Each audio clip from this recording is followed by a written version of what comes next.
Good morning and welcome to your Farm and Home Show. My name is Joanna and this morning we're visiting with Kristin Hildabrand, Warren County Extension Agent for Horticulture. Now Kristin, we're talking about sweet potatoes today. Yes. And I know you and I both love a good sweet potato, but we have a lot of recipes at the Extension office. You know, fries are a good option. I know I've seen like sweet potato biscuits that we have with our plated up Kentucky Proud recipes. We have, you know, some different type casseroles of baked apple with sweet potatoes. And then of course there's always a sweet potato crisp or a casserole. You can't go wrong with that either. But you know, when we can grow it in Kentucky, a lot of times when they grow it, they have questions about harvesting it because it's like, when is the best time for me to actually know when to harvest? And you know, Kristin, we have different maturity days for tomatoes, corn, those type of things. Are sweet potatoes about the same? Yes. Now this one, depending on your variety, you know, Beauregard, O. Henry, some of the other ones, Covington, some of the ones that we mentioned, it can take anywhere from about 90 to 140 days. Okay. So if you can kind of keep that information about when you plant and kind of look about how many days, and that'll kind of give you a little general guideline. But you know, generally harvestable size for a sweet potato is going to be like about 6 to 8 ounce potatoes.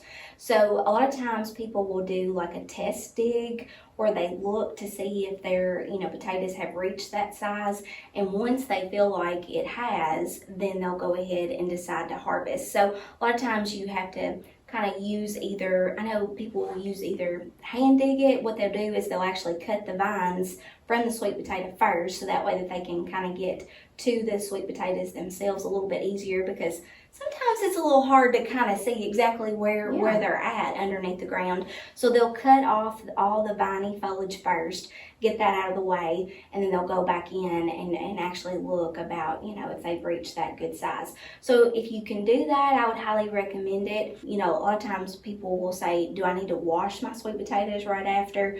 But actually we don't want you to wash the sweet potatoes right after harvesting, because they need to go through what's called a curing process. So it's a little bit different with growing sweet potatoes as the white potatoes that we normally grow. So what happens in that curing process is, one, any kind of like harvesting, you know, nicks and stuff like that, it's actually going to seal over a little bit better.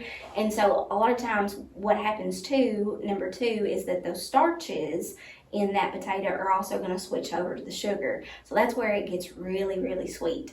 And so it's really important, generally for us, we say about 7 to 10 days if the temps have been properly maintained, about 80 to 85 degrees. So you want to look for that many amount of days at that temperature, also with a relative humidity somewhere about 70 to 90%.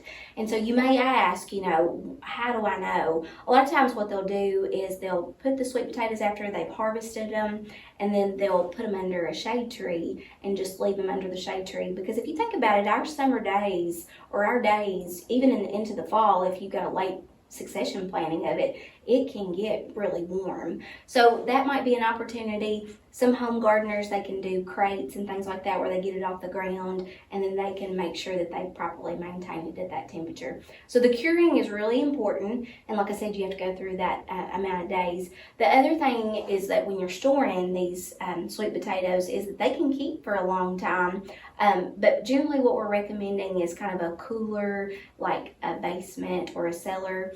But usually you want to keep it at near 55 degrees Fahrenheit for about 85% relative humidity. So it's really important for not only curing but also storing the sweet potatoes. And you know, Kristin, then we get excited about planting all this stuff, but we've got to consider the harvest, the storage, and get all that ready so that we can enjoy those sweet potatoes like we were talking about for the fall. Yes, and I know that a lot of people may have questions, you know, what's required for sweet potatoes, and we are loaded here at the Extension office on sweet potato information. We've got 2 guides that kind of go along with each other, really. We have an NEP guide that's really good for knowing more about sweet potatoes, and then the Home Vegetable Gardening Guidebook has a section towards the back on sweet potatoes. But if you're interested in getting into commercial production, we also have a great publication there as well that can be very helpful, and that was put out by our previous extension vegetable specialist a couple years ago. So really good information to pick up.